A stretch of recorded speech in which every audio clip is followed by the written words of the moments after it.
Well, what is going on? Welcome back to Clayton Schick Outdoors. Of course, I'm Clayton Schick.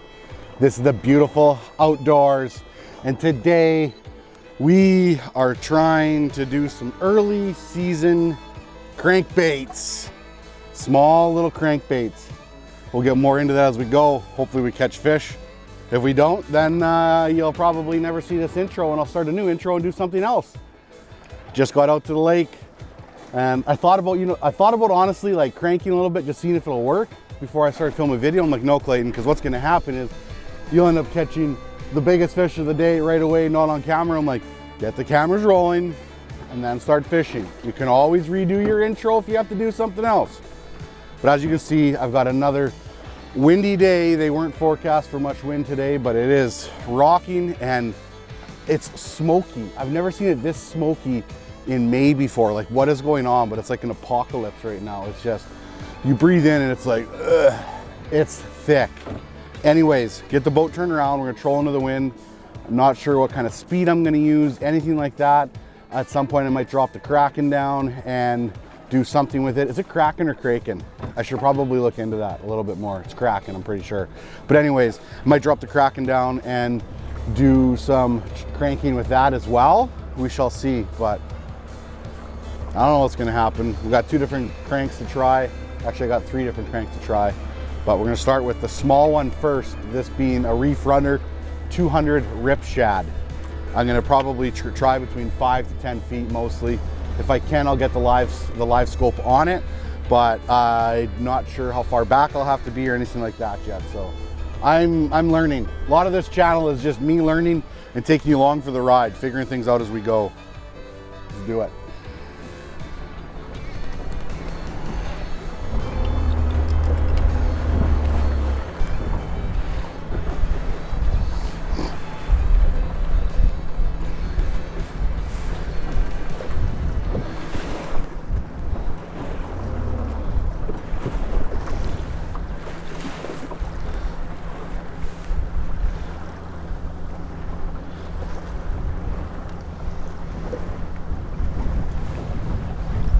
I just got a fish in literally the first 5 seconds, 14 feet out. Wow, okay. That worked out really fast. It doesn't feel too tiny either. That was awesome. That was instant. That was instant. Yeah, that's a nice fish. That is a nice first fish. Oh boy, almost messed up the net job. Wow, amazing. Almost 23. Yeah, 23 inches. You know what I was talking about? About make sure I'm getting the camera going first and just fishing. 23 incher to start the day. It literally in like 10 seconds. That was so fast. Unbelievable. I can't believe it happened that fast. I only had 14 feet of line out. I have no idea if I was anywhere near the bottom, anything like that yet. That was complete BS there, that's for sure. So the goal is always to try to replicate what you just did, but what if you don't know what you just did? Like, no idea how fast I was going. I know I had 14 feet of line out, but that doesn't really tell me much. I was a little bit of a turn because I was just trying to get down my contour. Like I said, I'm gonna try to do between probably 5 to 10 feet, I think, somewhere in there. And yeah, I got the Livescope pointed backwards now, but with this much wind, I'm not gonna be able to troll in a super straight line. So I'm not sure if I'll even be able to pick it up. Oh.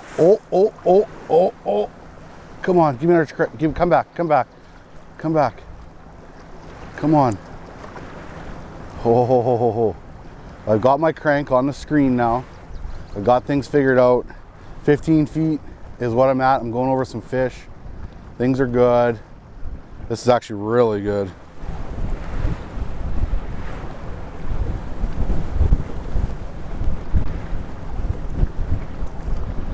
Oh, there we go. Right on the Livescope too. Awesome.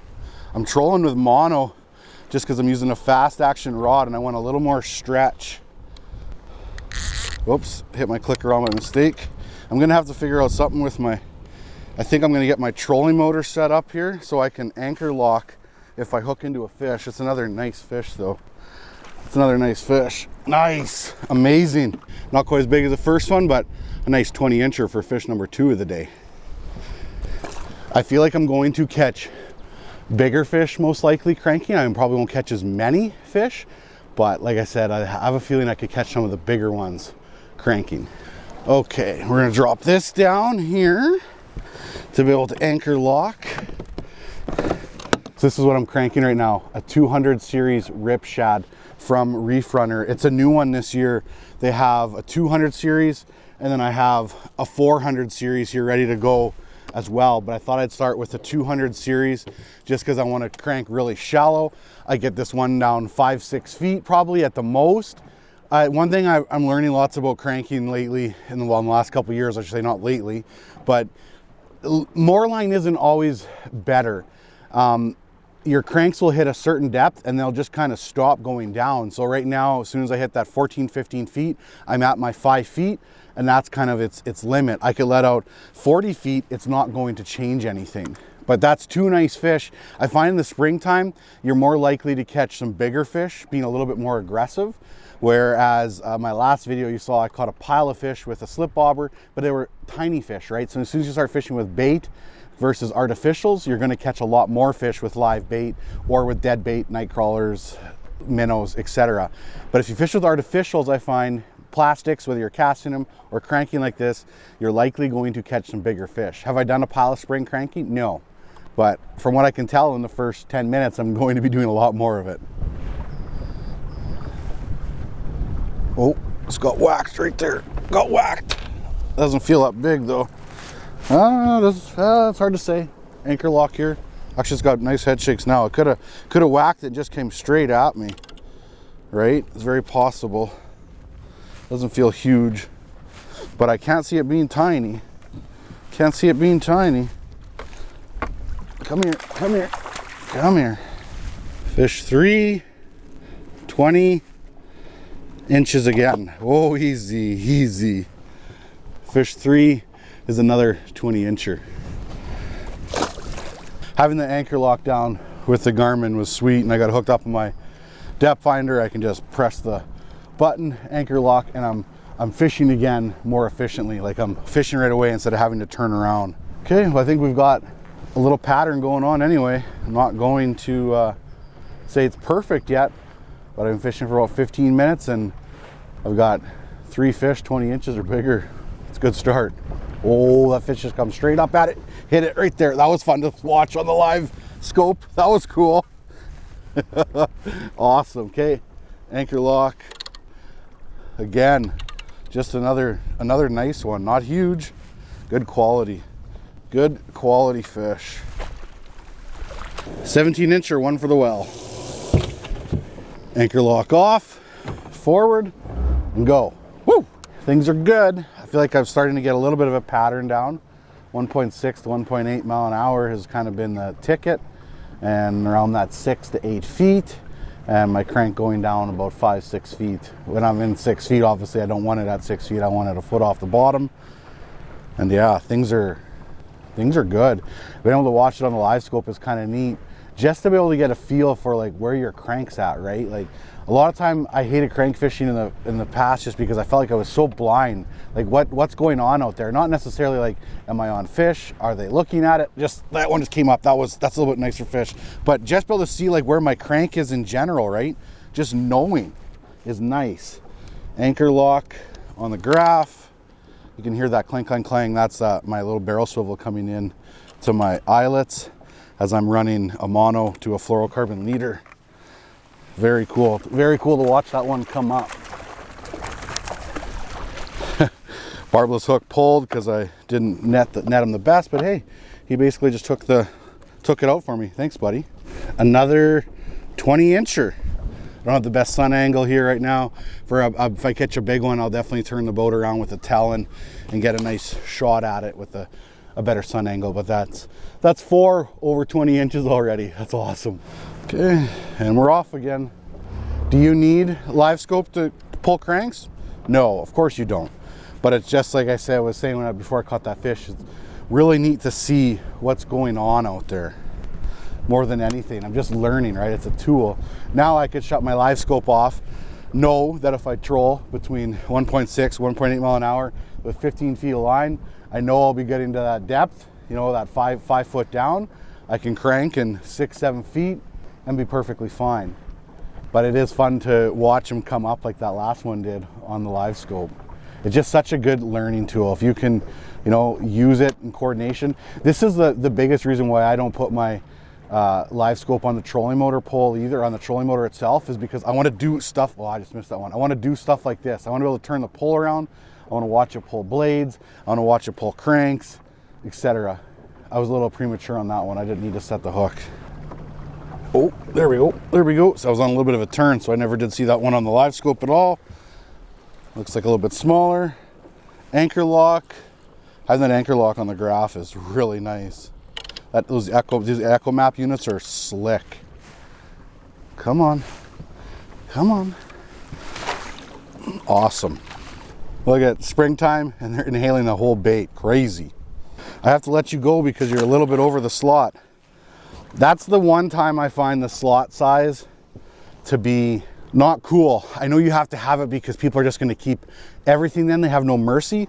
But like when you know what you're doing as an angler and having selective harvest, that fish was a ½ an inch over the slot, but it was hooked deep, it was bleeding. It would have been a great one to keep. I would even cull out a healthy fish at that point, right? Do I recommend culling fish out of your live well?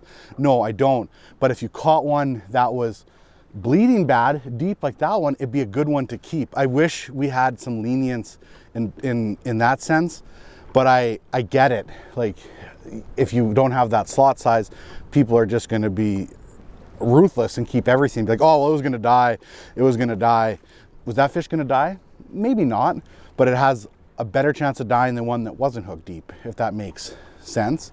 If I was living out in the bush on my own and just, you know, living off the land, I would axe that fish 100% and I'd let the ones go that were hooked on the outside of the mouth.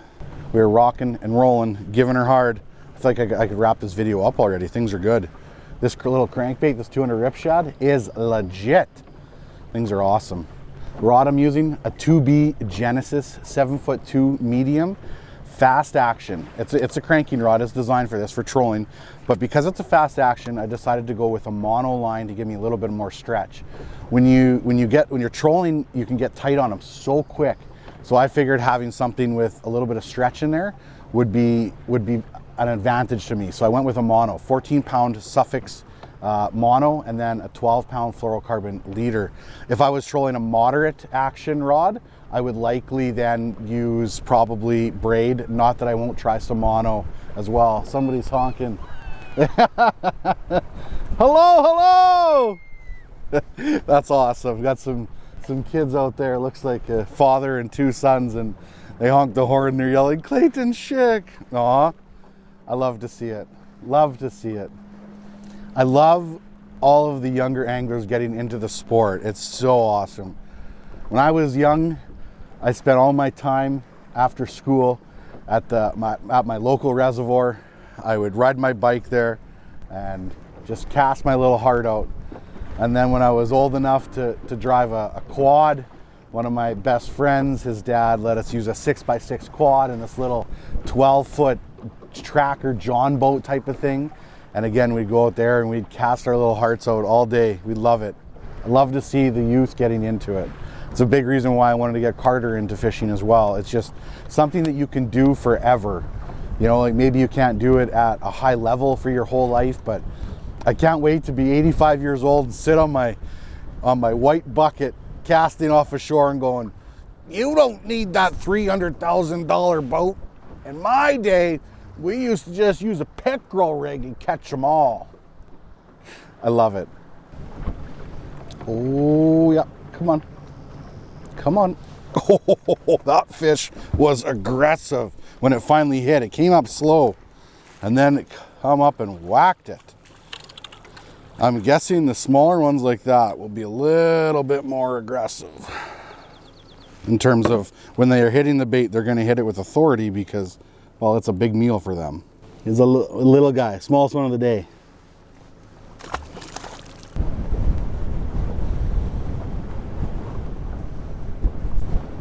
Oh, come up. Yep, there we go. That was cool. I watched that fish go right to the bait, basically. I'm trying to say is I came over top of the bait with the crank, and then he just come up and ate it right away. That was cool. That was cool. Not bad at all. Another 18-incher. I was gonna try to hold him here and then throw him in, but he was flopping, so I just tossed him in. Another 18-incher. Oh, what's this? Oh.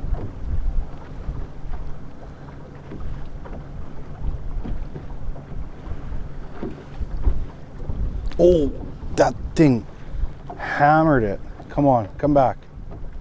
Come back.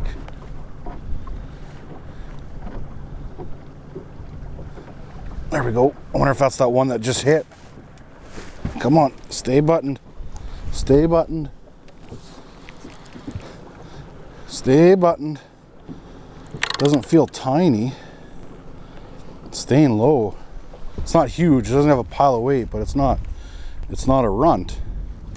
You're gonna see it right away. That's a nice fish. It's a nice fish. Yeah, okay. Quick measure here. 21 3/4. Okay. Not bad. 21 3/4. This cranking thing is fun. This net is really nice with one person. It's so light, it's easy to throw around quick. I struggled before netting fish, pulling cranks with my bigger, heavier net. This is pretty nice for a single fisherman, that's for sure. There we go. There we go. There we go. There we go. Gear, out of gear, I mean. Anchor lock. Looks like a little bit too big to eat. But again, around that 20-incher probably coming in, mouth wide open. Oh, yeah, get hooked right on the boat, Clayton. Make it look really good. Oh, he swallowed that bait. Quick measure. Yeah, 18.5. I won't show it off to the big camera. Spunky 18.5. Kick back, baby. Kick back and relax, baby. Oh, what a life. What a life, what a life. Oh, come on. Come on. Yep. There we go. That was awesome. That was awesome. Love seeing them hit. Livescope. It's pretty cool. Just an eater. Just an eater, which is perfect. One for the live well. Maybe a little too small for the live well. Yeah, only 15. Let him go. Let him go, let him grow. Well, that was honestly a pile of fun. I've actually only been fishing for 3 hours and 25 minutes. So it did slow down on me a little bit, the bite, but the winds started to kind of drop a little bit. And I also never fished the same area twice. I just kind of picked a shoreline and I just gave her. And the first part I was fishing was definitely a little bit better for bigger fish. I started to catch some more here lately, but there have been smaller ones. But I think what I'm gonna do is actually wrap up this video and start a new one and go do something different. I think I'm gonna get to the bow of the boat and I'm gonna do some fun casting, some power fishing. I love to fish walleyes that way. I'll be doing more of this shallow water cranking bite though, that's for sure. This was fun, especially when it was super windy. Sometimes when it's really, really windy, boat control can be harder. Keeping your baits in the strike zone for longer can be harder. So I think when it's really windy, I'm gonna be trying this method a little bit more. But get yourself some 200 and 400 series rip shads before they're gone, because I have a feeling these are gonna go rather quick. That was the color today. That purple tiger was hot for me. I never did get to the 400 series. That'll be for a future video. But thank you so much for watching, and don't forget to get outside.